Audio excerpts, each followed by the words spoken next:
Thank you so much for joining me. This is Esther at Stampin' Star Creations for another global stampin' video hop, with this month's theme being fancy fold cards. So please don't forget to hop along and see what everyone else has done with this theme. So I needed to make a 10th birthday card for my son, so I thought I'd incorporate it with this pyramid fold using these scene building stamps, Snowfront and Waterfront.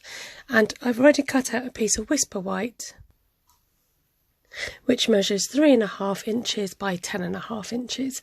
So that's 9 centimetres by 26.7 centimetres.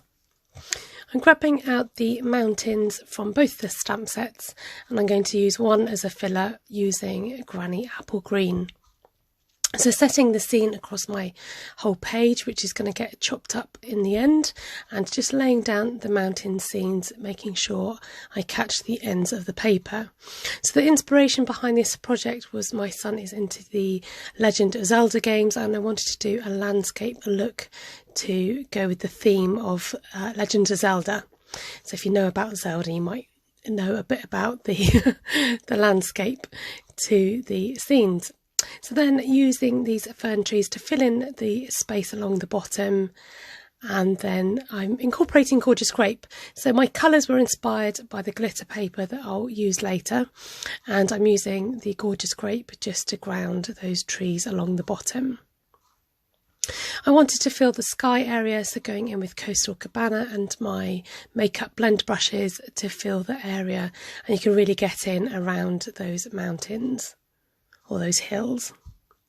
And then using a bit of Bermuda Bay to create some more sky scene and just to kind of make that look more cloud-like and realistic, and adding in that moon.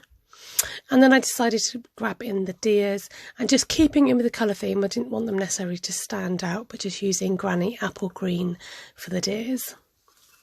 And then with the Bermuda Bay, I decided I wanted a more ombre look, so I'm just concentrating on the top half of the card to give it more texture, and adding in those fabulous speckles from the Waterfront stamp set. Okay, then I'm going to chop this down to 3.5 inches and 3.5 inches again, so I got 3 squares. And then I'm cutting down a piece of Bermuda Bay at 3.75 by 3.75. So because you could cut it like this, it does mean that out of a UK A4 size you can get 2 of these cards made. You can get 6 squares out of it. And then we're just going to mount the pictures onto this. So you can use DSP, designer series paper. You don't have to stamp and then cut like I have, but I wanted to create a scene.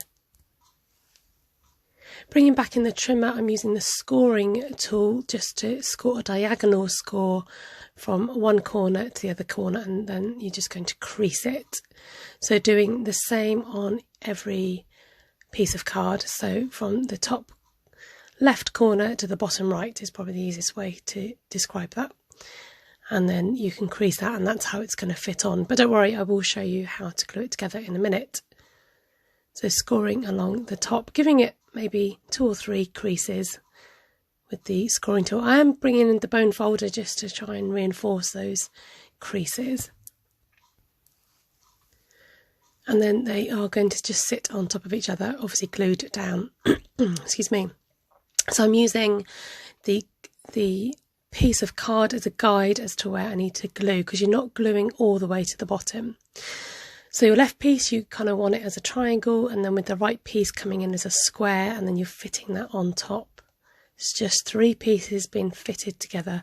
Once you've done it once, this is the first time I've done it, and I found it quite easy. So it's a great fold to be able to get a wow factor, and it's very simple to do. So if you notice, I folded that second piece around because you want to make sure you've got enough space for that to crease around. So I'm just going to show you that again.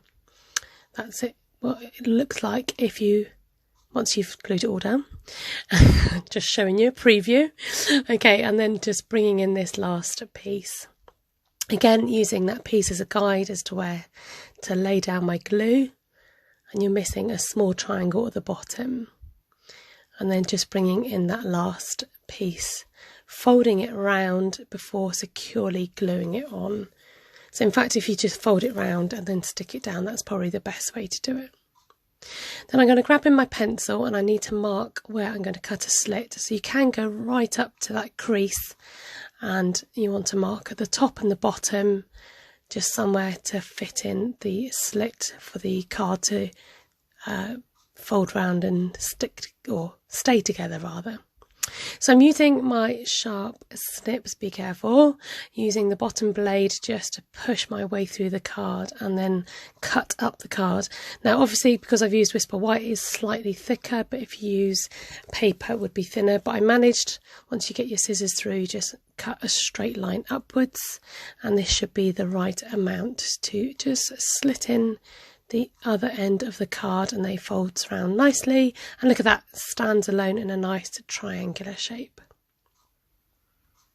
So here's that lovely glimmer rainbow paper that I wanted to try and incorporate into my project, and using the so sweetly stitched dies, I cut out the shape and I just thought no, it just didn't look right. It looked a bit overpowering in that colour, so I decided to cut out the numbers instead with that lovely glitter paper.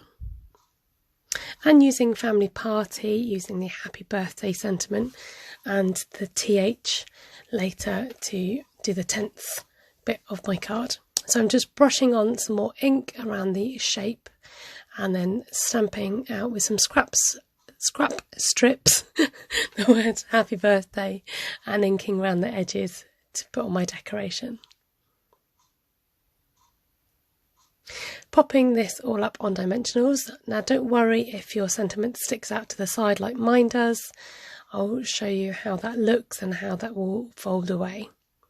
And there you go, it really pops up at the front of the card, which is fun. So you've got a focal point and you get to see all the way around this kind of cool landscape image around all the sides. I found this really fun and easy to do, and the great thing is it folds down flat, so I'm going to fold this in half and bring on an envelope to show you that it will fit in a normal C6 size envelope in the UK. You might be wondering where I'm going to put the message. I'm going to cut out a couple of plain pieces of paper or cards just to stick on the inside and have a hidden message. I hope you enjoyed today's video. I really enjoyed making this card and I hope my son's going to like it. By the time you see this video, he would have had his card. So please don't forget to be inspired by everybody else along the hop.